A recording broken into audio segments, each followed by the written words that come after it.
tembok perbatasan yang paling dijaga ketat di dunia adalah tembok perbatasan Gaza. Meskipun demikian, tembok tersebut sebenarnya adalah perbatasan Gaza dengan Mesir, yang telah menghabiskan lebih banyak uang untuk memperluas dan membentengi perbatasannya. Namun, mengapa Mesir, sebagai negara yang mayoritas penduduknya Muslim, membutuhkan perbatasan yang dijaga ketat dengan Gaza?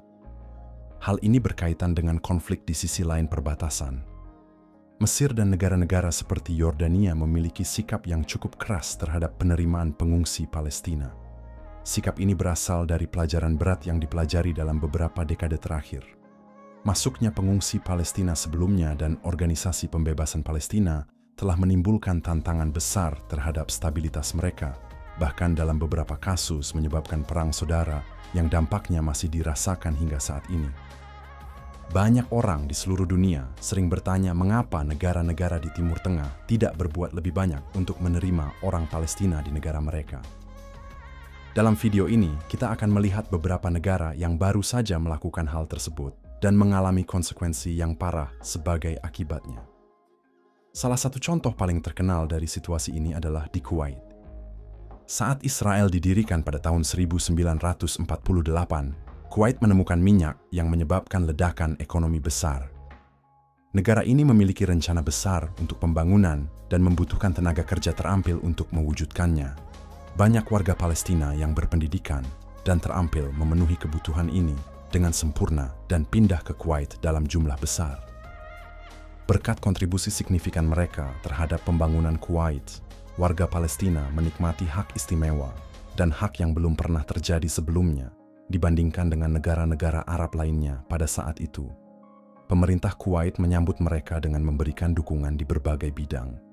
Komunitas Palestina berkembang pesat dan berkontribusi secara signifikan terhadap pembangunan negara, sambil melestarikan identitas budaya mereka sendiri.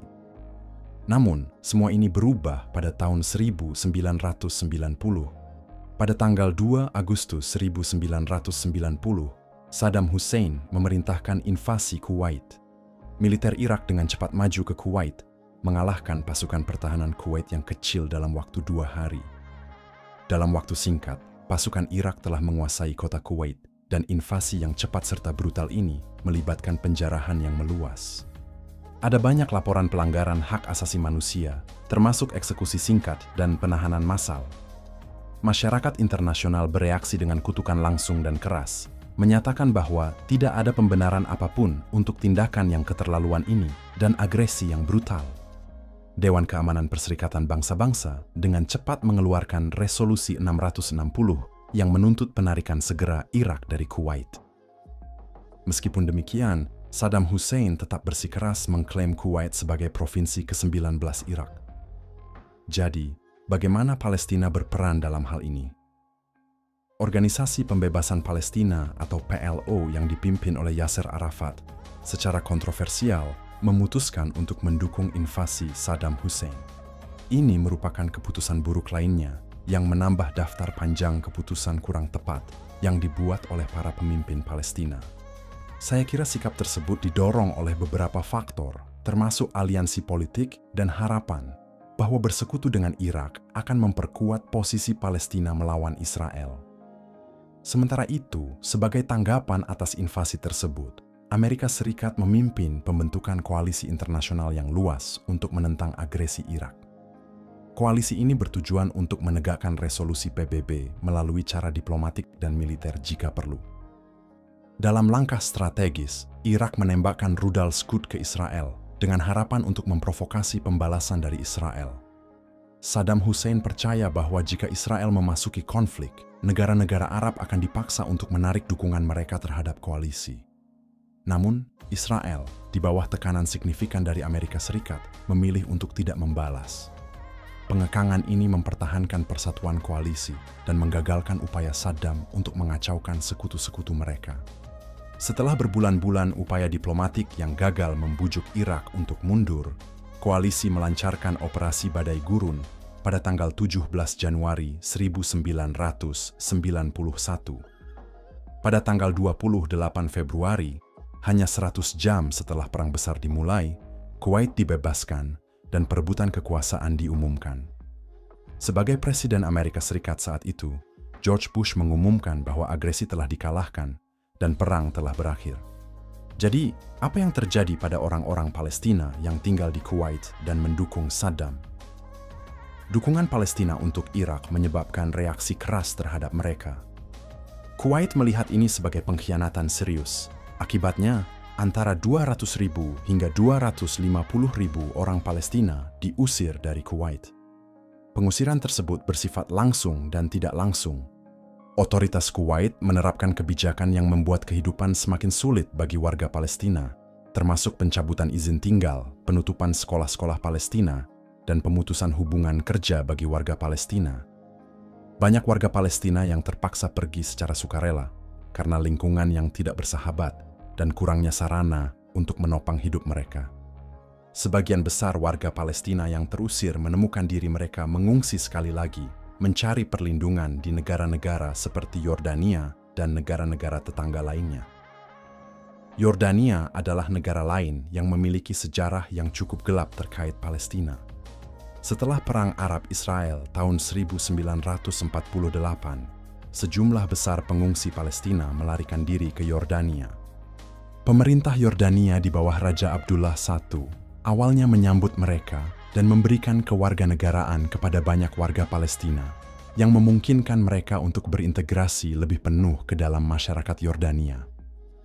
Langkah ini sebagian didorong oleh tujuan geopolitik untuk mengkonsolidasikan kendali atas tepi barat yang dianeksasi Yordania pada tahun 1950. Setelah Perang 6 Hari tahun 1967, PLO mulai membangun kehadiran yang signifikan di Yordania. PLO di bawah kepemimpinan Yasser Arafat beroperasi dengan otonomi yang cukup besar di Yordania, membangun infrastruktur militer dan politiknya sendiri. Mereka menemukan Yordania sebagai lokasi yang strategis karena kedekatannya dengan Israel dan populasi pengungsi Palestina yang besar sudah ada di sana. PLO secara efektif telah menciptakan negara di dalam negara di Yordania. Mereka juga menggunakan Yordania sebagai landasan peluncuran untuk serangan gerilya terhadap Israel. Operasi ini termasuk serangan silang, penyergapan, dan tindakan sabotase yang memicu serangan balasan Israel ke wilayah Yordania. Tentu saja, ini meningkatkan tekanan terhadap pemerintah Yordania dan menempatkan Raja Hussein dalam posisi yang agak sulit. Situasi meningkat ketika PLO menjadi lebih tegas menantang kedaulatan Yordania, bahkan mencapai titik di mana mereka secara terbuka menyerukan penggulingan monarki Yordania. Ketegangan mencapai puncaknya pada bulan September 1970 ketika PLO membajak beberapa pesawat dan mengalihkannya ke Yordania, menuntut pembebasan tahanan Palestina. Tindakan pembangkangan ini adalah pukulan terakhir bagi Raja Hussein. Tentara Yordania melancarkan serangan skala penuh terhadap PLO yang mengakibatkan konflik yang dikenal sebagai September Hitam. Pertempuran berlangsung selama sekitar 10 bulan dan menyebabkan korban yang signifikan. Akibat September Hitam, dampak mendalam ditinggalkan bagi Yordania. Konflik tersebut sangat membebani sumber daya negara dan menguji loyalitas militer serta warga negaranya.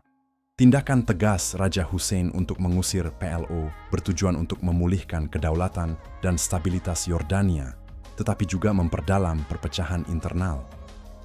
Korban jiwa dan kerusakan yang besar dari konflik tersebut meninggalkan bekas luka pada masyarakat Yordania, menumbuhkan ketidakpercayaan yang berkepanjangan antara pemerintah Yordania dan penduduk Palestina di dalam negeri. Di sisi lain, dunia Arab juga mengalami perpecahan yang mendalam mengenai konflik tersebut. Beberapa negara, seperti Mesir dan Suriah, bersimpati terhadap PLO dan mengutuk tindakan Yordania.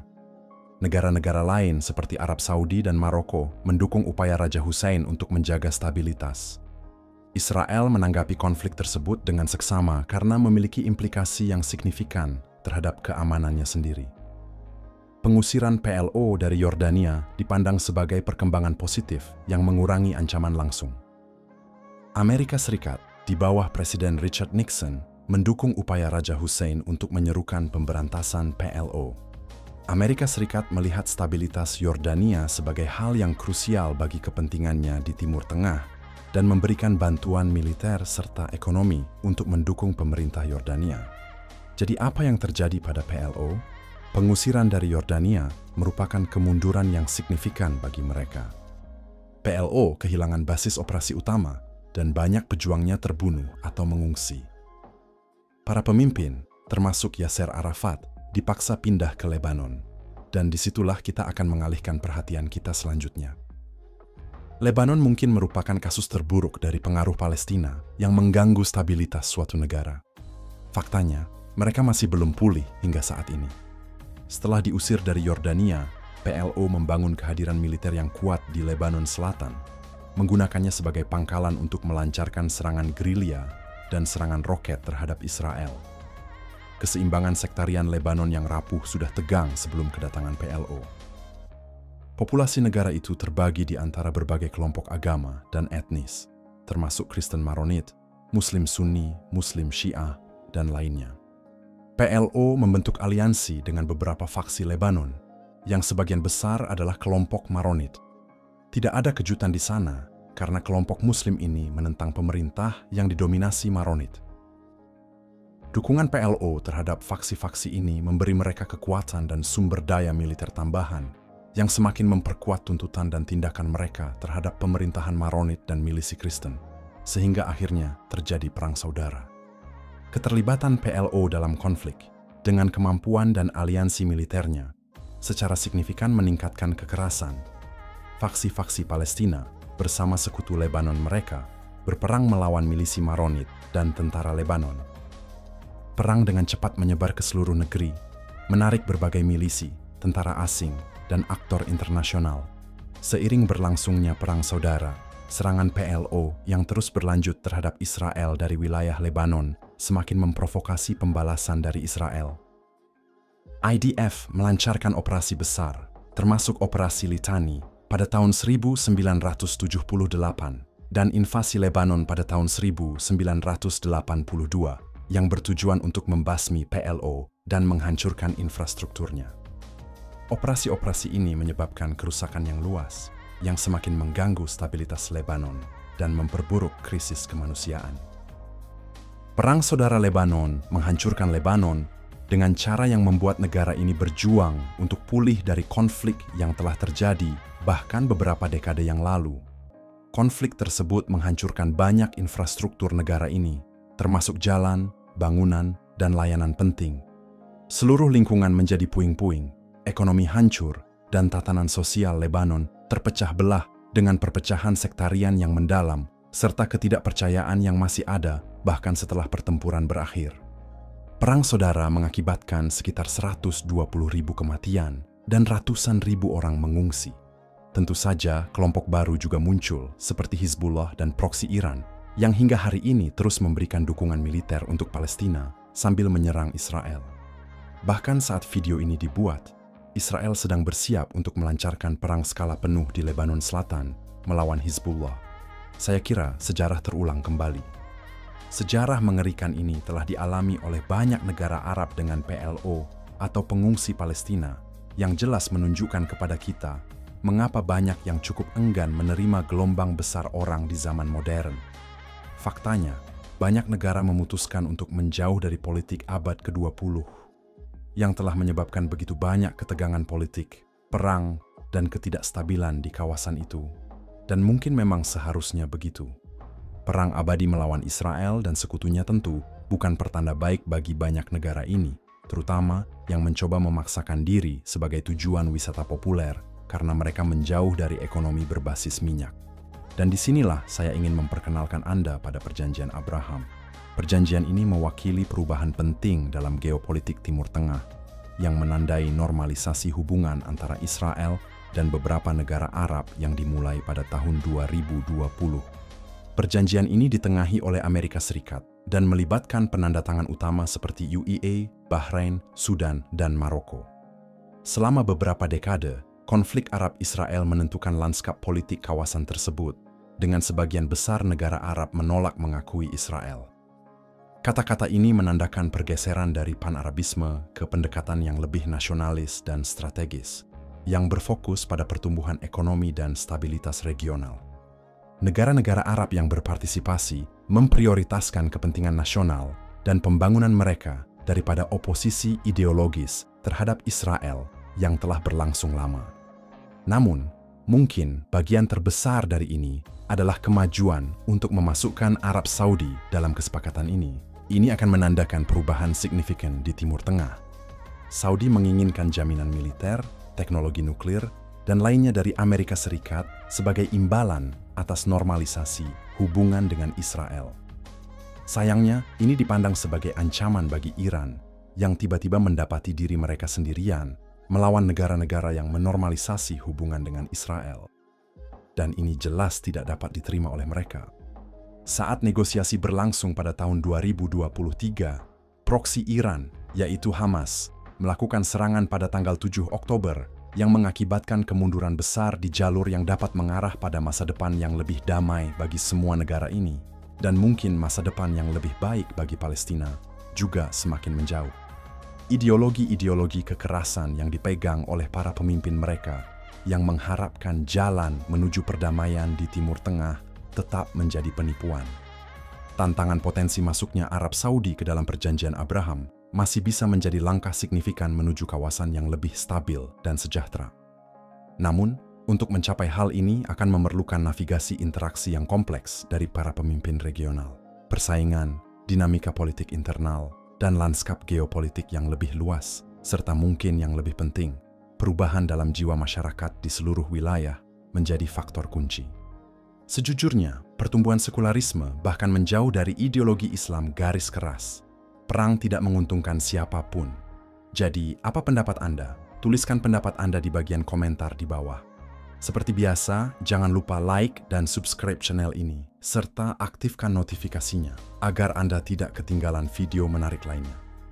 Terima kasih telah menonton, dan sampai jumpa di video berikutnya.